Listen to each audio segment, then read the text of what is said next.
무인기 사건을 둘러싼 입장 변화와 전망. 무인기 평양 침투 사건. 11일 북한 외무성이 평양에 무인기가 침투해 대북전단을 살포했다고 발표하면서 전 세계가 깜짝 놀랐습니다. 외무성 중대 성명에 따르면 3일, 9일, 10일 심야 시간에 무인기가 평양시 중구역 상공에 침범해 대북전단을 살포했다고 합니다. 그러면서 사진까지 공개했습니다. 외무성은 평양 상공에 무인기가 침투한 건 용서할 수도 없는 중대 도발이라며 모든 공격력 사용을 준비 상태에 두고 우리는 대한민국에 마지막으로 한 번 더 최후 통첩으로서 엄중히 경고한다며 도발을 중단하라고 했습니다. 즉, 무인기가 한 번만 더 오면 즉각 한국을 공격하겠다는 것입니다. 외무성 중대 성명이 나오자 우리 합동참모본부는 처음에 우리 군이 북한에 무인기를 보낸 것은 없으며 민간단체가 보냈는지는 확인해 봐야 한다고 답했습니다. 중대 성명이 우리 언론에 보도될 시점에는 국방부 청사에서 국회 법제사법위 국정감사가 진행 중이었는데 김용현 국방부 장관도 무인기를 보냈냐는 질문에 그런 적이 없다. 아직 상황을 파악하지 못했다. 확인해 보겠다라고 답했습니다. 그런데 답변 후 국정감사장을 나갔다가 돌아와서는 사실 여부를 확인해 줄 수 없다. 전략적으로 확인해 줄 수 없다고 표현할 수밖에 없다. 여러 가지 다양한 상황이기 때문에 확인해 드릴 수 없다. 국가안보상, 작전보안상 확인해 드릴 수 없다라고 말을 바꿨습니다. 합참도 사실 여부를 확인해 줄 수 없다라고 발표했습니다. 다수의 전문가는 이런 확인도 부인도 하지 않는 모호한 발언은 사실상 무인기를 보냈다고 인정한 것이라고 봤습니다. 박지원 민주당 의원도 국방부가 확인해 줄 수 없다고 얘기를 한 것은 사실상 시인한 것이라고 했습니다. 12일 합참은 최근 사태에 대한 모든 책임은 쓰레기를 담은 풍선을 띄워 도발한 북한에 있다라며 우리 국민들의 안전을 위협할 경우 단호하게 응징할 것이라고 강경한 목소리를 냈습니다.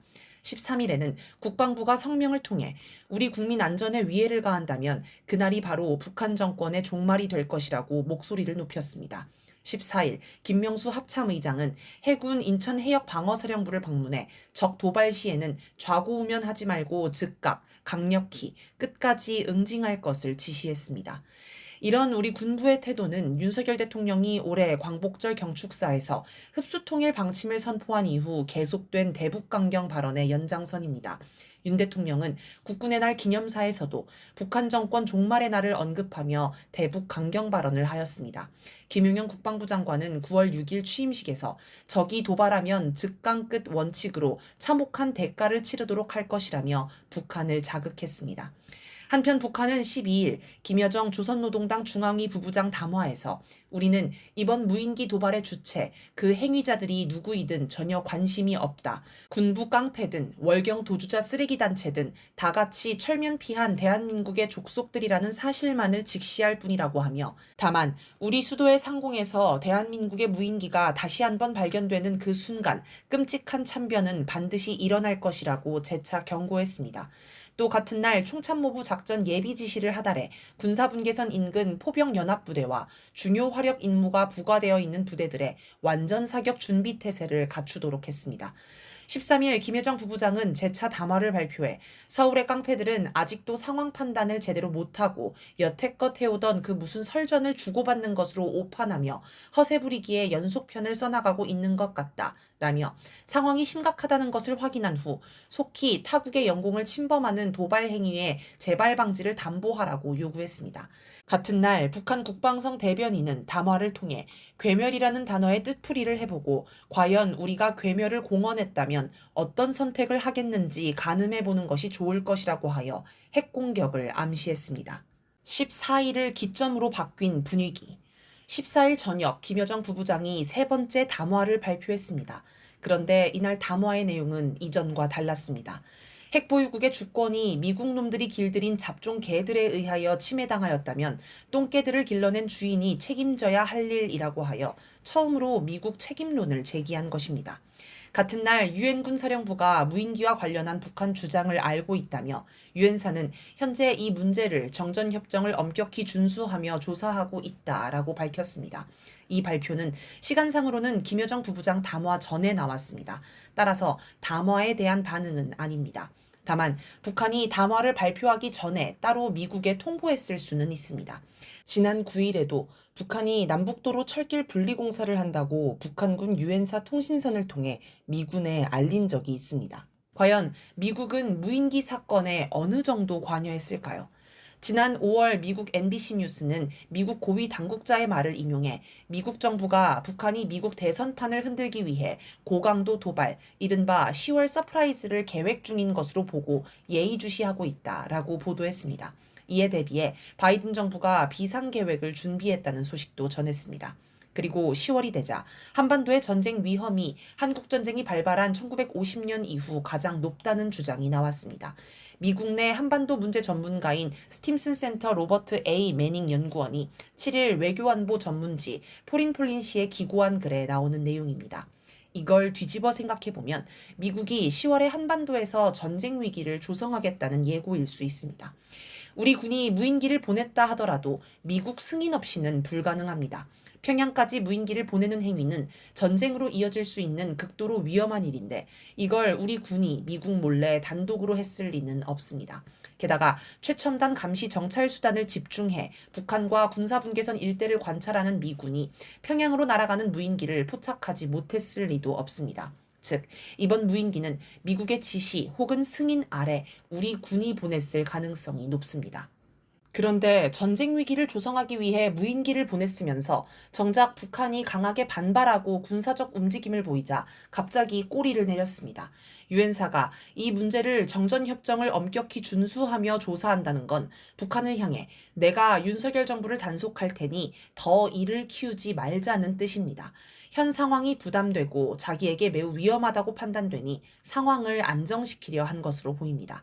이게 아니라면 유엔사는 모른 척하고 있어도 그만입니다. 아니면 우리 군부처럼 북한의 일방적 주장에 일일이 반응할 필요 없다라거나 북한은 도발을 중단하라, 북한이 보낸 오물풍선부터 사과하라라고 북한을 더 자극할 수도 있습니다.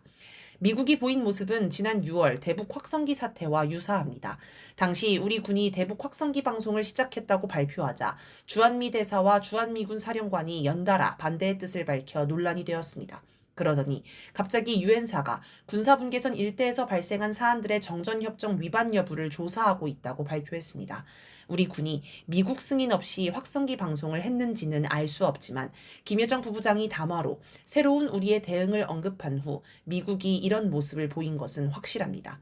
즉, 북한의 군사 행동을 우려해 우리 군을 통제한 것입니다. 이번에도 비슷한 상황이 아닌가 싶습니다. 유엔사의 발표 후 북한을 자극하던 우리 정부나 군의 목소리가 사라졌습니다. 언론의 논조도 북한을 비난하던 논조에서 정부와 군 당국도 책임이 있다는 투로 바뀌었고 남북 긴장을 완화해야 한다고 주장하기 시작했습니다. 전문가들도 신원식 국가안보실장 등 정부 관계자들의 발언이 북한을 자극해 위기를 키운다며 비판했습니다. 북한대학원 대학교 총장인 양무진 교수는 우리에게 필요한 건 절제라며 정부의 입조심을 당부했습니다. 한편 곽규택 국힘당 수석 대변인은 15일 논평을 통해 북한의 대남 협박 속에 초당적으로 함께 힘을 모아야 한다면서 정부를 비판하는 민주당을 공격했습니다. 한마디로 개수작입니다. 국힘당의 이런 주장은 누구의 관심도 끌지 못하고 여론에도 전혀 영향을 주지 않습니다. 지금 무인기를 둘러싼 여론은 정부 여당에 비판적입니다. 무인기를 왜 보내서 위기를 고조시키냐는 것입니다. 특히 접경지역 주민들과 자식을 군대에 보낸 부모들은 매우 불안한 시간을 보내고 있습니다.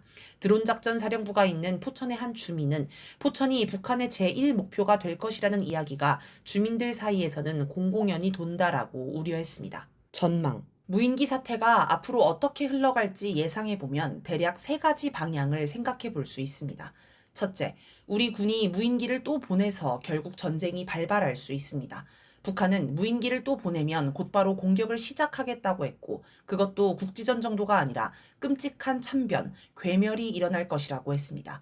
이는 핵공격을 암시합니다.